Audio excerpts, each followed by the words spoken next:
واصف رحمۃ اللہ علیہ فرماتے ہیں کہ اللہ تعالیٰ کہتا ہے کہ یہ اتنا جھلا انسان ہے کہ آخری دم تک کام میں گم رہتا ہے. ٹل سچ ٹائم اسے سمجھ نہیں آتی کہ جب اسے کہا جاتا ہے کہ یہ وقت ختم ہو گیا. کہتے ہیں کہ اگر اسرائیل کپڑا بیچنے والے دکاندار کی طرف جائے گا تو وہ اسرائیل کو گاہک سمجھے گا. اسرائیل کہے گا کہ میں آ گیا ہوں.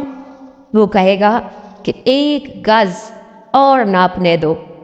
وہ کہاں ناپنے دیتا ہے. ایک مستری کا آخری وقت آ گیا تو اسے کہا گیا کہ تو کلمہ پڑھ. تو وہ کہتا ہے کہ 1 فٹ 2 فٹ 4 فٹ. وہ کلمہ نہیں پڑھے گا بلکہ فٹوں کے حساب سے چلتا جائے گا. تو ہر کوئی اپنے اپنے خیال میں ہے. جو آدمی جس خیال میں مرے گا اسی خیال میں اٹھے گا، اور جس خیال میں وہ زندہ ہے اس میں مرے گا. اب یہ راز ہے کہ اگر آپ کو سمجھ آ جائے، آپ جس خیال میں چل رہے ہیں یہی آپ کی عاقبت ہے. ابھی موت آ جائے تو جس خیال میں مرو گے اسی میں اٹھو گے. لہذا اپنے خیال کو، اپنے علم کو اور اپنی بات کو سمجھو کہ آپ کدھر جا رہے ہو. کہیں ایسا نہ ہو کہ آپ غلط پائے جاؤ. اگر یہاں پر سانس نکل جائے تو کہیں ایسا نہ ہو کہ آپ کے دل میں کوئی اور شعبہ پایا جائے. اس لیے دل کو ابھی سے صاف کرو.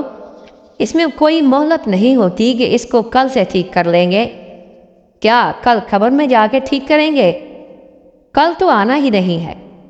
آج کا دن ہی ہے، آج کا واقعہ ہے. اس لیے دل کو خواہشات کے بتوں سے آزاد کر لو. پھر یہی کعبہ ہے. کعبہ دل اسے کہتے ہیں.